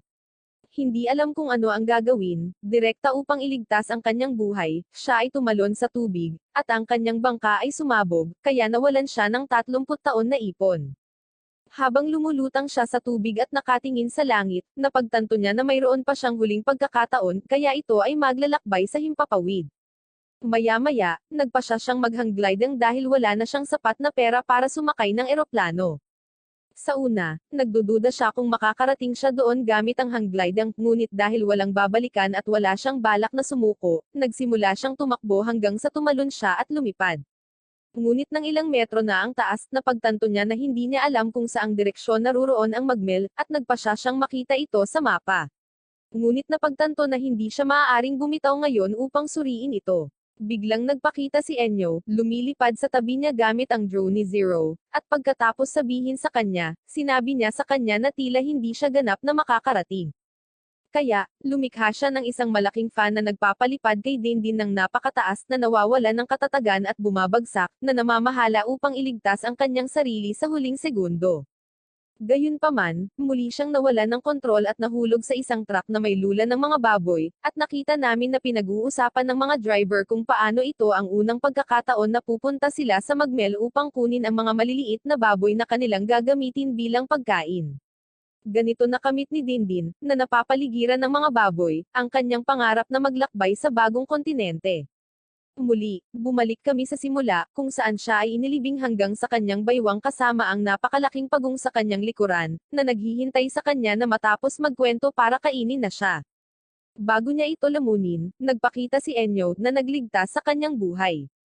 Isang katotohanang labis niyang ikinatutuwa at masaya dahil nakikita niyang talagang tinuturing niya itong kaibigan, at sinabi ni Enyo sa kanya na muli siyang mamili sa kanya. Pagkalipas ng ilang araw, nakita namin si Enyo na nakatingin sa isang malaking screen na may pusa, habang inaalala ang kanyang pagkabata kasama si Showan sa isang malaking bahay na gawa sa kahoy sa isang lumang puno, habang si Zero, excited, ay patuloy na tumitingin sa screen, kung saan mayroong isang programa tungkol sa mga kuting, at sa tingin niya ay kaibig-ibig ang mga ito. Tuwang-tuwa, nakikita ang bawat isa sa mga bagay na kanilang ginagawa, sa wakas, dumating siya sa konklusyon na gusto niyang mag-ampon ng isang kuting at tinanong si Enyo kung maaari silang magkaroon nito, na tinanggihan niya. Kapag tinanong siya nito kung bakit, sinabi ni Enyo sa kanya na ayaw niya ng pusa dahil kinasusuklaman niya ang mga ito. Ito ay lubos na nakakagulat sa babae, na pagkatapos na isipin kung gaano sila kaibig-ibig, ay naniniwala na imposibleng maput sa mga pusa maliban kung ikaw ay isang masamang tao. Sinabi pa niya na ang mga tao ay nalulunasan ang kanilang sarili sa pagkabalisa sa trabaho, sa pamamagitan ng panonood ng mga kuting na video sa internet, kung saan ipinaliwanag niya na ito ay isang pagsasabwatan kung saan mayroong isang masamang kapangyarihan na nakapasok sa mga video ng pusa, at sa katotohanan, ninanakawan nila ang kanilang fighting instinct para magtrabaho sila na parang mga kabayo. Gayunpaman, sinabi ni Zero sa kanya na hindi magandang magsinungaling, at hinawakan ang kanyang sombrero, itinuro ang mga badge ng kuting na mayroon ito, na sinasabi na sila ay mga pusa, or hindi bababa sa sila ay mukhang mga. Gayunpaman, si Enyo, pagkatapos ipaliwanag na hindi sila pusa, ay sinabi sa kanya na hindi niya gusto ang pagkakaroon ng mga alagang hayop. Dahil dito, napakaseryoso ni Zero, na pagkatapos na patuloy na obserbahan ang mga badge sa kanyang cap, ay nagtanong sa kanya kung ang mga ito ay isang bagay na mahalaga sa kanya, kung saan patuloy niyang inaalala ang kanyang nakaraan kasama ang kanyang master. Noon, tinanong ni Enyo si Showan kung bakit siya tahimik at kung ano ang matagal na niyang iniisip, na sinagot niya iyon ay sa kanyang pamilya.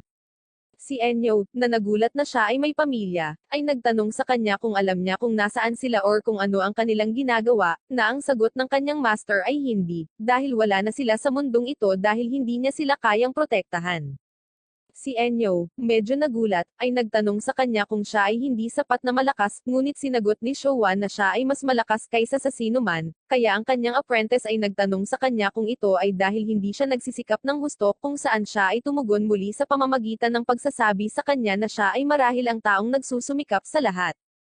Kaya, upang matapos, tinanong siya ni Enyo kung bakit sila nasawi noon, na kung saan natapos na sinabi ni Showan na ito ay dahil siya ay isang mas malaking walang isip kaysa sa iba, at taos-pusong humihiling sa kanyang mag-aaral na maging isang matalinong tao. Pagkatapos nito, nakita natin na makalipas ang ilang araw, si Enyo ay nahaharap sa isang halimaw sa ilalim ng pangangasiwa ng kanyang master, na pagkaraan ng ilang segundo, ay inaako ang responsibilidad at nagsabing siya na mismo ang haharap dito, na gumagawa ng malaking hakbang patungo sa halimaw at tinatapos ito. Nang gabing iyon, sinisisi siya ng medyo galit na si Enyo na kaya niyang talunin iyon nang wala siyang panghihimasok, at ipinakita sa kanya kung gaano siya napabuti, na lumikha ng isang kutsilyo gamit ang kanyang kapangyarihan. Gayunpaman, sinagot ni Showa na masyado pang maaga at umalis doon, na medyo nakakaabala kay Enyo. Kinaumagahan, naglalakad siyang mag-isa sa kagubatan, galit pa rin na parang bata ang treto sa kanya ng kanyang master, hanggang sa pagdating sa isang lugar, nagulat siya nang makita ang maraming bangkay ng mga adventurers na nakahandusay sa lupa. Kinikilala niya ang mga ito sa kanilang mga badge na kanilang suot bilang mga monster hunters. Pagkatapos nito, isang maliit na tunog ang nakakuha ng kanyang atensyon, at nang pumunta siya upang alamin kung ano ito, nakakita siya ng isang maliit na nilalang na parang pusa, na tila medyo natatakot. Kaya, sinubukan niyang pakalmayin siya, at sa wakas nang makitang walang masamang intensyon ang bata, lumapit sa kanya ang maliit na hayop. Doon, nakita namin na pinagmamasdan siya ni Showan mula sa itaas ng puno. Sa bahay, iniisip ni Enyo kung ano ang dapat niyang ibigay sa kanyang pangalan hanggang sa mapagpasyahan niya ang pangalang Tuto. Ang kanyang bagong alagang hayop, na masaya na magkaroon ng isang pangalan, ay nakahiga sa kanyang mga binti ng mapayapa upang matulog. Sa sandaling iyon, dumating ang kanyang master at sinabi sa kanya na mukhang gusto siya ng kanyang bagong maliit na kaibigan, kaya tinanong siya ni Enyo kung maaari nilang panatilihin siya, at pagkatapos ng ilang segundong pag-iisip, sa wakas ay sinabi ni Showa na oo. Pagsapit ng gabi, nagpasya si Enyo na mag-ukit ng badge sa hugis ng isang pusa. Gayunpaman, sa proseso, nasugatan niya ang kanyang sarili gamit ang kutsilyo, dumudugo. Kaya, pagkatapos na makita ito, sinabi sa kanya ng kanyang master na siya na ang bahala sa pagtatapos ng badge. Ngunit bigla, nang makita na ang maliit na hayop ay paparating upang amuyin ang dugo sa lupa, inilalagay nito ang isang paa sa harap, pinutol ang landas, at pagkatapos ng isang serye ng mga malalim na sulyap, nagpatuloy siya sa kanyang trabaho. Maya-maya, nang natapos na ang mga badge, ibinigay niya ito sa kanyang estudyante, at isinabot niya ang isa sa mga ito sa leeg ng kanyang maliit na alaga. Pagkatapos, nilagyan siya ng sombrero ng kanyang guro, na may iba pang insignia na ginawa niyang bird, na sinasabi sa kanya na ito ay isang regalo para sa kanya kapalit ng pag-iingat ng isa sa mga badge, kaya't nagpalipez ng gabing magkasama na may magandang pahingaan. Sa kasalukuyan, alam na ngayon ni Zero ang pinagmulan ng kwento ng mga badge na iyon, at naiintindihan ni Zero na naging mahalaga ang mga ito sa kanya habang ginawa ito ng kanyang master, at pagkatapos nito, itinanong niya kung ano ang nangyari kay Tuto. Sinabi niya sa kanya na lumipas ang mga araw, at kahit na ang nilalang ay hindi kumikilos tulad ng isang normal na alagang hayop, hindi ito umalis kay Enyo at sinamahan siya kahit saan. Kahit minsan, noong sinusubukan nilang tumawid sa isang maliit na ilog, dahil takot ang pusa sa tubig, sinubukan itong buhatin ni Enyo sa kanyang mga bisig, ngunit nadulas siya, at ang unang ginawa ng alagang hayop ay kumuha ng patpat na may layuning tulungan siya. Nang makita nitong okay siya, tuwang-tuwa ito, sabay yakap sa kanya. Unti-unti, sinanay ito ni Enyo na gumawa ng mga trick tulad ng paghabol sa patpat, bagamat minsan ay nauuwi siya sa gulo ay nagiging matalik na magkaibigan, lahat ng ito ay pinapanood ng kanyang master, na nanatiling nakabantay sa kanya. Hanggang isang araw, habang naglalakad sa gubat, narinig ni Enyo ang mga sigaw ng tulong ng isang lalaking nasaktan ng husto na natapakan ng isang bitag ng oso, kaya na-trap. Doon natin makikita na ang lahat ay balisa na makakita ng dugo, at tinanong ni Enyo ang lalaki kung paano nangyari ang lahat na sinagot niya na hindi niya alam. Paimpal siyang naglalakad, at dahil hindi niya ito nakita, natapakan niya ito. Tinanong siya ni Enyo kung talagang hindi siya, ipinaliwanag na ang mga nilalang ng magmel ay hindi sapat na walang isip upang mahuli sa isang bitag. Kaya, bago tulungan ang lalaki, tinitiyak niyang hindi niya sinusubukang kumita ng pera sa pagbebenta ng bagay ng bagong kontinente, at nang suriin ang kanyang bag, nakakita siya ng isang mahalagang ibon, na nabebenta ng napakamahal sa black market. Kaya, nagpasya siyang palayain ito. Labis nitong ikinagalit ang lalaki, na bumunot ng baril, at matapos pagbantaang aatakihin siya kapag hindi niya siya tutulungan, sinimulang dilaan ni Toto ang sugat ng lalaki habang tinanong siya ni Enyo kung sino ang magpapalaya ng trap kung tatapusin niya ito. Matapos magpatuloy sa pag-uusap ng kaunti, napagtanto nilang dalawa na may nangyayari sa maliit na hayop dahil nagsisimula itong lumaki hanggang sa ito ay mag-transform sa isang malaking halimaw, na sa isang atake ng kuko nito ay pinapaslang ang lalaki. Dahil sa sobrang laki, nasira ang kwintas na suot niya, nahulog sa lupa. Matapos marinig ang bahaging ito ng kwento, labis na nagulat si Zero dito at tinanong si Enyo kung ano ang susunod na nangyari, kung saan ipinaliwanag niya na kailangan niya itong tapusin, na iniwan ang batang babae na labis na nabalisa. Habang patuloy niyang sinasabi iyon bago iyon, sinimulang lamunin ng halimaw ang bangkay ng lalaki, at matapos mapagtantong naroon si Enyo, walang awang inatake niya ito, sa swerteng nailigtas siya ng kanyang master. Nagsimulang ipaliwanag ni Showa na kung makainom ang pusa ng dugo ng tao, magbabago ang mga ganitong uri ng nilalang. Kaya, labis na nag-aalala, tinanong siya ni Enyo kung may anumang paraan upang maibalik siya sa normal, ngunit sinabi niya sa kanya na wala at tinuruan siya ng isang mahirap na aral na dapat niyang matutunan, na nagpapaalala sa kanya na ang lugar na kinaroroonan nila ay hindi isang ordinaryong lugar. Ito ay si Magmel. Pagkatapos nito, lumikha ng isang taybak, naghahanda siyang tapusin ang halimaw.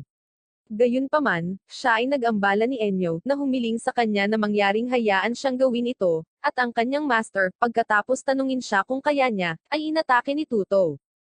Pagkatapos nito, pinalabas ni Enyo ang isang espada, na hawak niya, at doon nagsimula ang labanan sa pagitan niya at ng kanyang alaga, kung saan unang umatake ang halimaw. Umiwas si Enyo at nagawang salakayin siya. Gayunpaman, kapag tinamaan niya siya sa mga sungay, ang espada ay tumalbog at lumilipad sa hangin, na nagbibigay ng oras sa beast na gumanti, tinamaan ang bata at itinapon ito sa lupa. Habang pinagmamasdan niya itong unti-unting lumalapit, naaalala ni Enyo ang lahat ng mga sandali na kasama niya ito, at nang makita niyang sinalakay niya siya, muling gumawa ng espada gamit ang kanyang kapangyarihan, gumanti siya, at saglit, nakita niyang nag-aalangan ang nilalang kung tatanggapin ang atake. Kaya, sa isang mabilis na paggalaw, inatake ito ni Enyo, napagtanto na ang halimaw ay nakatingin sa kanyang kwintas sa lupa, at nanghihinayang sa pag-atake sa kanyang alaga, ito ay nasawi. Makalipas ang ilang oras, matapos mailibing ang napakalaking bangkay, nilapitan siya ng kanyang master, sinabi sa kanya na kumilos siya ng maayos, ibinigay sa kanya ang badge na mayroon si Tuto sa kanyang kwintas, at ipinaalala sa kanya na hindi niya ito kasalanan. Nang matapos ang kwento, parehong nanahimik si Enyo at ang kanyang apprentice sa loob ng ilang segundo hanggang sa basagin niya ang katahimikan sa pamamagitan ng pagsasabi sa kanya na iyon ang unang beses na nakapaslang siya ng halimaw, dahil sa bagong kontinente, kung hindi ka papaslang ikaw ang papaslangin. Pagkatapos nito, humingi siya ng paumanhin kay Zero at nagtanong kung maaari pa siyang maghintay ng kaunti pa para magkaroon ng mga alagang hayop. Magsasalita na sana ang babae, na medyo nalungkot sa kwento, nang biglang may isang customer na nagbell, at pagkatapos mag-alinlangan ng kaunti kung dapat ba niyang buksan, sa pagkakataong iyon, hiniling siya ni Enyo na kumilos ng normal. Ilang minuto ang lumipas, ang customer pala ay isang batang babae na umiiyak, sinabing nawala ang kanyang alaga na si Roka.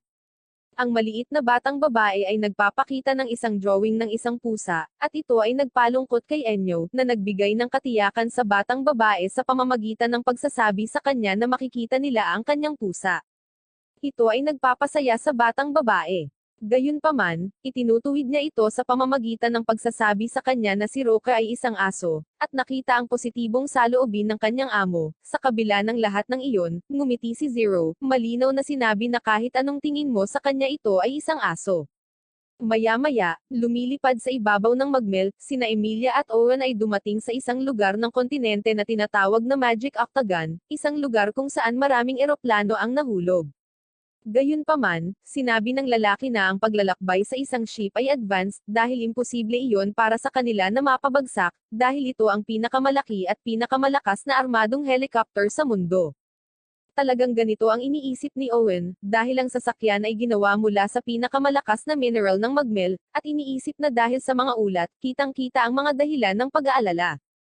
Gayunpaman, kung matutuklasan nila kung bakit mapanganib ang lugar na iyon para sa mga ship, ito ay magiging kapaki-pakinabang para sa kanilang kumpanya.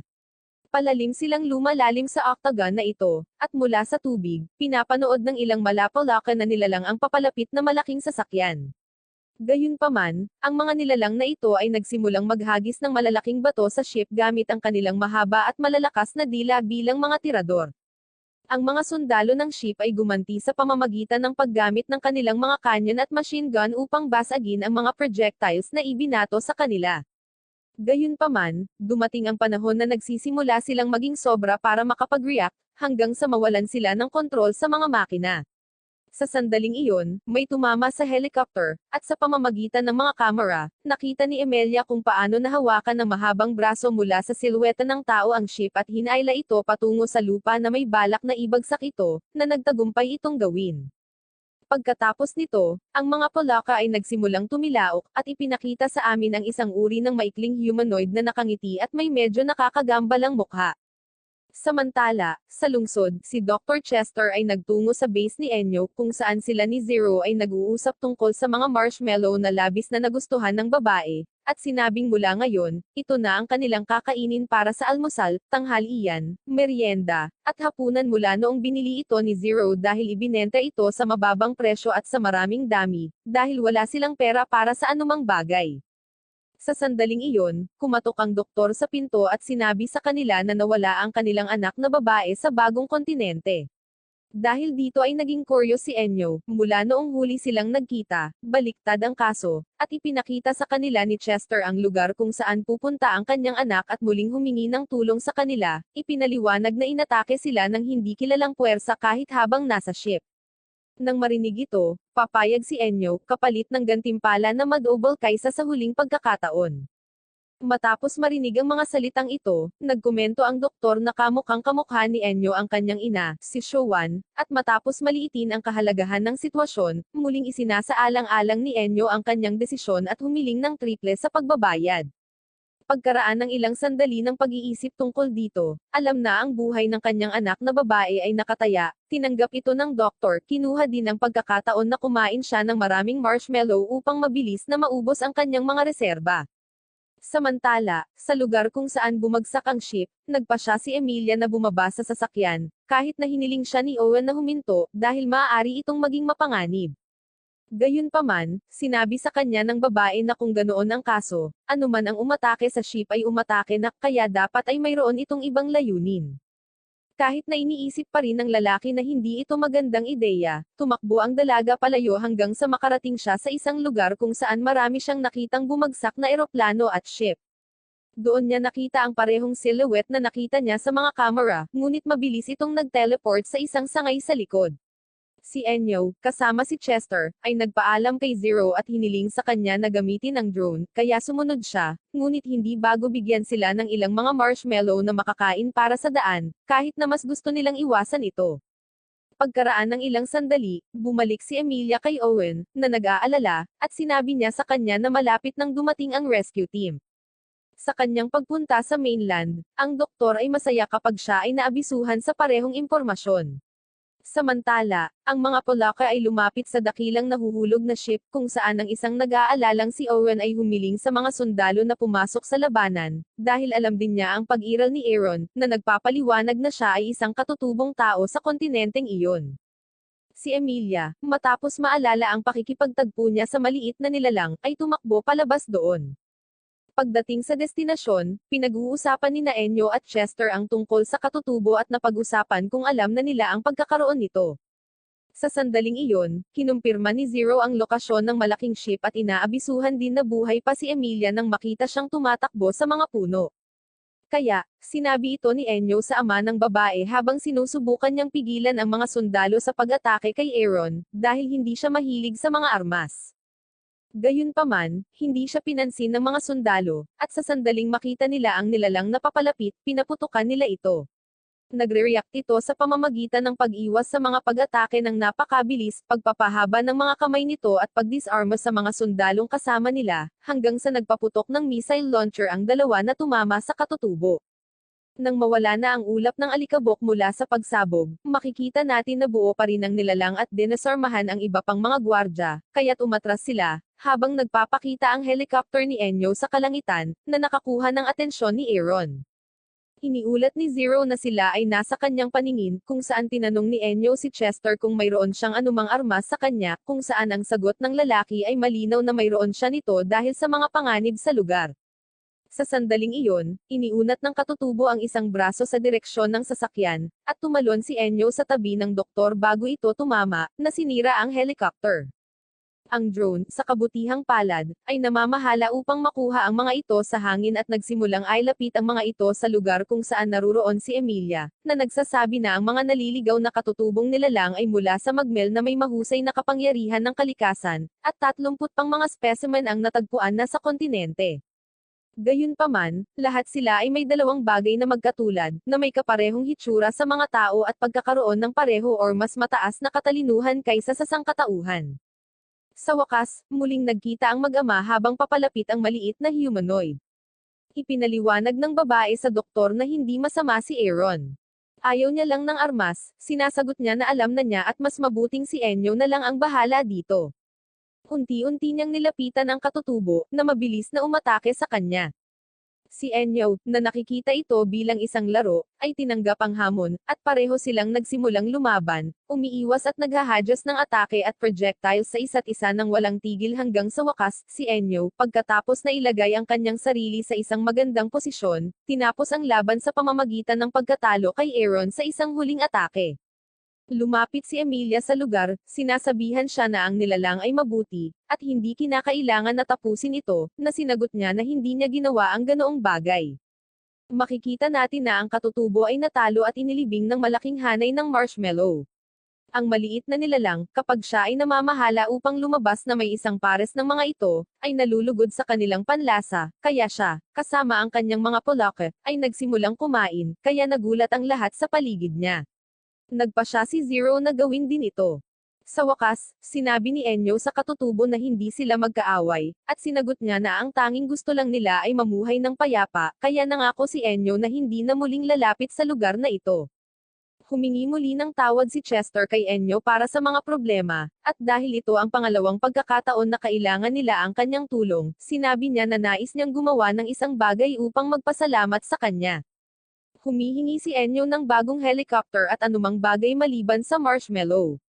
Nang marinig ito, dahil sa napakalaking panlasa na nabuo ng mga Polaka para dito, nagsimula silang tumilaok, at sinabi ni Zero na naiintindihan niya sila. Pagkatapos nito, nagtatapos ang misyon na may masayang resulta para sa lahat. Pagkaraan ng mga araw, ang drone ni na Enyo at Zero ay nangongolekta ng pagkain sa magmel hanggang sa mahuli ng apprentice ang isang malajeli na kabute. Ipinaliwanag ng bidang lalaki na ito ay lubhang mapanganib kung saan siya ay natakot at ibinagsak ito. Pagkatapos, humiga siya sa damuhan, at pinapagalitan siya ng kanyang apprentice na babae, na sinasabi sa kanya na sila ay nasa ganoong sitwasyon dahil sa kanya sa pag-aaksaya ng pera. Kaya't kapag si Enyo ay bumangon muli, nakakita siya ng isang maliwanag na liwanag sa kalaliman ng kagubatan at nagpa siya na tingnan ito. Pagdating sa lugar, nakita niya ang isang maliit na nayo na may mga sira-sirang bahay sa harap niya, kaya naisip ni Zero na nakakatakot ito at maaaring may mga multo, kaya mag-iimbestiga siya gamit ang kanyang drone. Sa sandaling iyon, mula sa mga halaman, isang lalaking may ripple ang tumutok kay Enyo. Maya-maya, nakita naming tumungo siya sa tila carinderia, habang ang lalaki, na ang pangalan ay Tabo, ay nilagyan ng bala ang ilang kahon. Sa sandaling iyon, tinanong siya ni Enyo kung nakatira siya mag-isa, ngunit walang sagot. Kaya, sa pagmamasid na ang lugar kung saan ito dati ay isang cafeteria, humihingi siya ng kape sa lalaki. Muli, walang tugon. Matapos ang ilang segundong katahimikan, tinanong siya ni Tabo kung ano ang ginagawa niya doon, na sinagot ng bida na naghahanap lamang siya ng pagkain at idinagdag na ayaw niyang saktan siya, or pakialaman ang kanyang buhay. Gayunpaman, itinutok muli ng mga ngaso ang kanyang ripple sa kanya, at pagkatapos na obserbahan siya sa ripple, nagpa siya siyang kumuha ng kutsilyo at unti-unting lumapit, sa kabila ng pag-igting ni Zero, pinutol niya ang mga lubad ng bida, pinalaya siya. Matapos putulin ang mga lubad, sinabi sa kanya ni Enyo na masarap uminom ng kape, ngunit nang hindi siya nakatanggap ng tugon, nagpa siya siyang umalis, ngunit hindi bago tumingin sa isang larawan kung saan si Tabu ay may kasamang babae. Nang mapagtantong huminto ang bida upang tingnan ang larawan, inutusan niya itong umalis, at sumunod siya. Si Zero, na nagsasabing siya ay napakawalang galang, habang si Enyo ay kumukuha ng ilang hugis mata na prutas at inilalagay ito sa harap ng drone lens. Natakot ang apprentice, at kahit na sa tingin niya ay medyo kasuklam-suklam, sinabi ni Enyo sa kanya na ito ay matamis at masarap. Gayunpaman, wala siyang pakialam tungkol dito, dahil ito ay medyo nakakagambala. Muli, sa cafeteria, tinitingnan ni Tabo ang larawan at inaalala ang kanyang nakaraan, kung saan naghain siya ng kape sa kanyang mga customer habang ang kanyang anak na babae ay nagtatanim ng halaman. Sa kasalukuyan, inaatake ng isang nilalang si Enyo, at natutuwa sila dahil napakaganda ng kalidad ng karne ng halimaw na iyon, kaya plano nilang mahuli ito para makakain. Gamit ang kanyang kapangyarihan, sinubukan ni Enyo na atakihin ang halimaw. Gayunpaman, iniiwasan niya ang atake at nagsimulang tumakbo, sinusubukang makatakas. Kaya, sinimulan nilang habulin ito hanggang sa makarating sila sa isang clearing sa kagubatan, at nang sa wakas ay nagawa nilang cornerin ito, isang malaking halimaw ang nagpakita mula sa ilalim ng lupa, kinakain ng maliit na nilalang at muling ibinaon ang sarili sa ilalim ng lupa. Nagulat dito si Zero, at sa sandaling ang panganib ay lumipas na, ang bidang lalaki ay nagpapaliwanag sa kanyang apprentice na ito ay isang kakaibang halimaw na makikita dito. Ito ay kahit na ang unang pagkakataon na siya mismo ay nakakita ng isa. Gayunpaman, alam niya na sila ay nakatira sa ilalim ng lupa at lumalabas kapag sila ay nagugutom. Habang sila ay nag-uusap, nakarating sila sa isang lugar na puno ng mga libingan, at nang mapagtanto nila na ito ay isang sementeryo, sinimulan nilang siyasatin ng kaunti ang lugar hanggang sa marating nila ang isang libingan na may mga sariwang bulaklak na nakalagay dito. Gayunpaman, habang papalapit siya, nakatanggap si Enyo ng isang putok na napakalapit sa paa, na sa kabutihang palad ay hindi tumama. Ito pala ay si Tabo, na nagpapaalala sa kanya na siya ang nag-utos sa kanya na umalis. Isang katahimikan ang bomb alert sa kapaligiran, naputol lamang ng tunog ng magazine ng lalaki na naghahanda at magpaputok ng dalang isa pang bala, na dumaan ng mas malapit sa ulo ni Enyo nang hindi siya tinamaan bilang isang paraan ng babala. Pagkatapos nito, sinabihan siya ng lalaki sa huling pagkakataon na umalis. Kaya naman, sumunod na lang si Enyo at nagpatuloy sa paglalakad sa mga puno hanggang sa mawala siya. Si Zero, na muling nagalit sa inaasal ng lalaki, ay nagsabi na hindi tama ang pagpapaputok ng baril sa isang tao, ngunit ipinagtapat niya na marahil ay pinoprotektahan niya ang isang bagay na napakahalaga. Bumalik sa libingan, ang lalaki ay nakarinig ng isang malakas na dagandong at nang hindi nag-iisip ng 2 beses, siya ay tumakbo patungo sa direksyon, inihanda ang kanyang sandata. Sa wakas, kapag siya ay lumabas sa mga puno, siya ay nakarating sa isang malinaw na lugar kung saan siya ay nagmamasid sa pamamagitan ng ripple kung mayroong anumang posibleng panganib. Makalipas ang ilang segundo, ang halimaw na nakita natin noon ay lumabas sa lupa na may napakalakas na paglukso, na may drill sa mukha nito. Kaya, si Tabo, nang makita siya, nakilala siya at naalala ang nangyari noong araw na nawala ang kanyang pinakamamahal na anak na babae.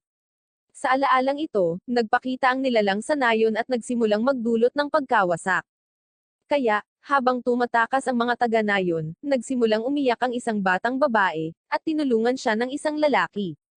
Gayunpaman, sa paggawa nito, halos lamunin siya ng nilalang, na kung hindi ito pinigilan ng ibang lalaki na armado, ay kakainin ang una. Pinaputukan pa ng lalaki ang nilalang na ngayon ay nakatutok sa kanya. Gayunpaman, tila walang nagawa ang mga bala, hanggang sa biglang tumagos ang isang malakas na putok sa isang mata ng halimaw, at nagpakita si Tabo. Inako niya ang responsibilidad sa pagpaslang sa halimaw at hiniling sa kanyang kasama na tumakas. Ngunit ang halimaw, sa isang malakas na atake, ay nagpabagsak ng isang gusali sa pamamagitan ng paghagis ng malalaking troso ng kahoy sa ibabaw nito. Sa kasalukuyan, napapansin ng mga ngaso na ito ay kapareho ng halimaw noong nakaraan dahil nawawala ang isang mata nito. Kaya, sinusubukan niyang i-target ang iba. Gayunpaman, ang kanyang paningin ay nagsimulang mabaigo, na nagdulot sa kanya upang makaligtaan ang pagtama. Ang shot na ito ay nagpa-alerto kay Enyo, at habang papalapit ang nilalang, muling itinuro ni Tabo ang direksyon sa isang mata nito. Gayunpaman, siya ay nataman ng malakas at nahampa sa isang bato. Nang makita ito, sinabi ni Zero kay Enyo na dapat nilang tulungan ang lalaki. Gayunpaman, sinasagot niya na hindi siya isang taong tila gusto ng tulong, at nililimitahan lamang nila ang kanilang sarili sa pagmamasid. Kaya, sa sandaling iyon, ang lalaki ay nakatanggap ng isa pang atake mula sa nilalang habang naaalala niya kung paano, nang matapos ang panganib, nagising siya sa ilalim ng mga kahoy, nakita sa paligid niya ang nawasak na nayon at ang bangkay ng kanyang kasama. Habang patungo siya sa cafeteria, nagulat siya nang makitang nasawi na ang kanyang anak na labis na ikinalungkot ng lalaki. Ang pagkakita sa medalyon ng kanyang anak na babae ay nagbigay sa kanya ng sapat na lakas upang bumangon muli, at magpatuloy sa pagharap sa halimaw. Habang dahan-dahan itong lumalapit sa kanya, pinapagana ang kanyang drill si Enyo, gamit ang kanyang kapangyarihan, ay nagawang itali ang isang paa nito, dahilan para madulas ito, at nagawang magpaputok ni Tabo sa bibig nito, na dumaan sa bungo ng halimaw, na ikinasawi nito kaagad. Bumalik sa cafeteria, nagpakita si Enyo na may balak na ipagtimpla siya ng kape. Gayunpaman, sa nakikitang tila imposible, nagpasya na lamang siyang ibalik ang kwintas ng kanyang anak na babae, na nawala niya sa laban. Kaya, nang makitang si Enyo ay isang taong may mabuting puso, nagpasya si Tabo na gawan siya ng isang tasa, na labis na ikinatuwa ni Zero. Makalipas ang mga araw, pagpasok ni Zero sa opisina ni Enyo, nakita niyang may babaeng nakaupo sa kanya, nagpapakain sa kanya. Kapag tinanong niya kung sino ang kasama niya, sinagot niya na siya ang kanyang bagong sekretarya. Tinanong siya ng babae kung sino ang maliit na babae, na sinagot niya na para siyang alagang hayop, na labis na ikinagulat ni Zero, lalo na nang makita niya na noong nalagyan niya ito ng puding, nilinis niya ito gamit ang kanyang dila. Dahil dito ay labis na kinabahan at napahiya pa si Zero, hanggang sa bigla siyang nagising, napagtanto na panaginip ang lahat. Naiinggit sa pag-iisip tungkol sa kung gaano kasaya ang kanyang master, naisip niya na dapat siyang makahanap ng ilang paraan upang mapalapit sa kanya at sa wakas ay maging isang may sapat na gulang. Kaya, habang si Enyo ay natutulog, si Zero ay tumungo palabas sa isang tindahan ng damit kung saan nakita niya ang isang pang-adult na outfit na talagang nagustuhan niya. Gayunpaman, ito ay napakamahal. Sa sandaling iyon, nagpakita si Emilia, na ikinagulat ng batang babae. Tinanong siya ng babae kung bakit hindi niya kasama si Enyo, na sinagot niya na ngayon ay isang bagay na pribado. Matapos marinig ito, napansin niyang nakatingin si Zero sa suit, kaya tinanong niya ito kung gusto niyang subukan ito. Bagaman sa una ay ganap niyang itinatanggi ito, sa wakas ay pumayag siyang subukan ito. Bagaman atubili, isinuot niya ang kanyang damit. Gayunpaman, dahil sa kanyang maikling tangkad, ang suit ay masyadong malaki para sa kanya, na inirereklamo ng tindera dahil wala itong mas maliit na sukat. Kaya, unti-unti, sumusubok siya sa iba't ibang mga kasuotan, wala sa mga ito ang nauuwi sa pagkumbinsi sa kanya. Sa wakas, sa pag-alis nila sa tindahan, mayroon silang pag-uusap kung saan sinabi ni Zero na gusto niyang maging mas nasa hustong gulang. Sa sandaling iyon, nagpakita si Daesom, na nag-imbita sa kanila na kumain ng puding, na nagpapasaya sa batang babae. Pagkatapos kumain, pinag-uusapan nila ang dahilan kung bakit sila magkasama at ipinaliwanag na gusto ni Zero na magmukhang mas matanda. Matapos marinig ito, iminungkahi ni Daesom ang pagbabago ng hairstyle sa pamamagitan ng pagpunta sa isang estilista, kung saan, pagkatapos subukan ng iba't ibang mga hairstyle, wala sa mga ito ang nakakumbinsi sa kanya. Hanggang sa kinulayan nila ng dark color ang buhok niya. Kapag naaalala ng batang babae ang mula sa kanyang panaginip, iniisip niya na sa pamamagitan ng pagkakaroon ng parehong hairstyle, mas mukhang adult siya kasama nito. Kahit na ang lahat ay sumang-ayon na siya ay mukhang mas mature, sinabi ni Daesom na ang tanging problema doon ay si Zero ay napakaikli. Kaya, nagpasya silang pumunta sa tindahan ni Dindin upang tanungin siya kung mayroon siyang anumang gamot na nagpapataas ng tangkad.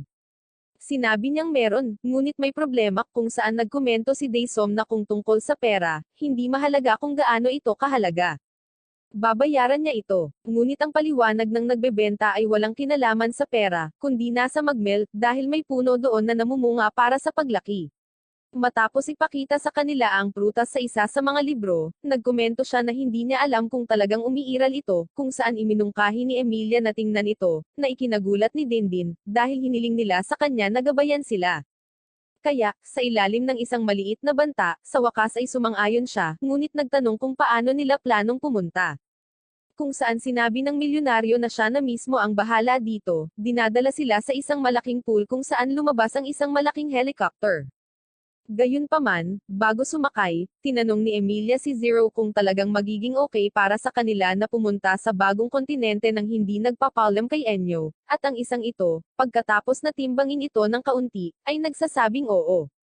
Nang nasa Magmel na, si Dindin ay lubos na nag-aalala tungkol sa mga panganib na maaaring maranasan nila, ngunit tinanong sila ni Daesom kung sila ay nagugutom, at sa ilang segundo, ilang mga mayordomo ang naglagay ng isang eleganteng mesa, na sinamahan ng mga kandila at alak. Tinapos niya ang pagkain, at dahan-daang lumapit ang isang maliit na nilalang na mukhang batang leon na may pakpak. Tinatakot nito si Dindin, na kinuha ang isa sa kanyang mga sandata at itinutok ito sa nilalang, na nagbabalak na maghayganti para sa kahihiyan na mayroon siya sa pagong. Simula noon, nagsasanay na siya, at oras na para ipakita ang mga resulta. Matapos isipin na kung matalo niya ang halimaw, babatiin siya ni Emilia at makukuha ang kanyang atensyon, ngunit ang iba ay lubhang nagdududa kung sila ay aatake or hindi. Lumapit si Zero, binigyan siya ng carrot at kaunti pang pagkain, at sinabi sa kanya na siya ay isang vegetarian na hayop na labis na ikinagulat ng tindero. Sa pagpapatuloy ng kanilang paglalakbay at pagkakita ng maraming nilalang, sa wakas ay nakarating sila sa lugar ng unang prutas, kahit na nakita ni Dindin na medyo komplikado ang paglalakbay. Nang nasa ilalim ng puno, hiniling ni Zero sa babae na buhatin siya. Gayunpaman, nakakaligtaan niya ito ng ilang sentimetro. Matapos magpatuloy sa pagsubok, sa wakas ay nakuha nila ito, ngunit nawala ang kanilang katatagan at nahulog sa tindero. Para patunayan na positibo ang resulta at hindi lason ang prutas, pinilit ni Zero si Dindin na subukan muna ito. Sa una, parang walang nangyari. Gayunpaman, kapag siya ay tumayo, napansin niya na ang kanyang mga binti ay napakahaba, nakikita na sa kabila ng pagtaas ng laki, ang prutas na ito ay hindi ang tama. Sa susunod, na nasa latian, nilapitan ito ni Dindin at aksidenteng nadulas, nahulog at hindi sinasadyang nakain. Ang side effect ay naunat ng husto ang kanyang ulo. Kaya, nagpa siya silang subukan ang isa pa, na mukhang isang kabute. Sama-sama, nakuha nila ang tindero na maging guinea pig muli ng grupo sa pamamagitan ng pagsubok sa prutas na nagpalaki sa kanyang buong katawan, na ginawa itong napakalaki. Nang bumalik ito sa normal, napansin nila kung paano yumanig ang lupa sa mga yabag ng isang malaking nilalang, na isang higanteng kuhol. Hindi man lang nag-react ang kuhol sa mga putok ng machine gun ng mga butler, na pinatumba niya gamit ang kanyang mga galamay. Ang bawat isa ay nagsimulang maghanda upang labanan ito hanggang sa atakihin siya ni Dindin gamit ang isang pana, at ang arrow ay naputol na nagtuturo sa amin na ang halimaw ay talagang matigas. Si Zero, kasama ang kanyang drone, ay sumusubok na gambling siya, ngunit ang higanteng snail ay naglalabas ng isang uri ng mga spores, kung saan tumutubo ang mga halaman, na lumilikha ng isang hole sa kanilang paligid, na nagiiwan sa kanila na nakulong at lubhang mahina. Sa sandaling tila lalamunan sila ng kuhol, nagpakita si Enyo, tinamaan ito at ipinadala sa hangin. Gayunpaman, muling umatake ang snail kaya hiniling niya sa kanila na umalis doon habang hinaharap niya ang halimaw. Kaya naman, habang nag-aaway silang dalawa, ang iba ay naghahanap ng paraan para makaalis sa hole ng halaman at sinabi na ang tanging pagpipilian ay kainin muli ang mga lumalagong prutas. Tumanggi ni Dindin. Gayunpaman, pinipilit nila siya. Si Enyo, dahil sa kung gaano katibay ang halimaw, ay hindi ito matalo. Ngunit sa di kalayuan, naging higanti ang tindero, sinira ang mga halaman at kinakain ng isa pang prutas na nagpalaki ng mga binti. Isang malakas na sipa ang ibinibigay niya sa kuhol kahit nawalan ito ng balanse at bumagsak. Ngunit higit pa sa lahat, pinapakain nila ang huling mga prutas na nagunat sa ulo nito. Sa pamamagitan ng isang headbutt, binabaligtad nila ang kuhol, isang bagay na sinamantala ni Enyo upang bigyan siya ng isang malakas na atake sa kanyang mahinang punto, kaya natapos ang laban. Pagbalik sa bahay, nagpaalam sina Emilia, Daesom at Dindin, habang si Zero ay humihingi ng tawad sa kanyang master dahil sa pagpunta sa Magmel nang hindi sinasabi sa kanya, ipinaliwanag na ito ay dahil gusto niyang makahanap ng isang bagay na lumabas sa isang libro na mayroon ang tindero. Sinabi sa kanya ni Enyo na ibinigay niya ito sa kanya, at syempre, ito ay hindi totoo. Kahit na sinabi sa kanya ni Zero na totoong nangyari ang isinulat niya sa libro, sinabihan lang niya itong dalhin ito sa susunod, na tinatanggap niya habang iniisip na masaya sila sa paglalakbay.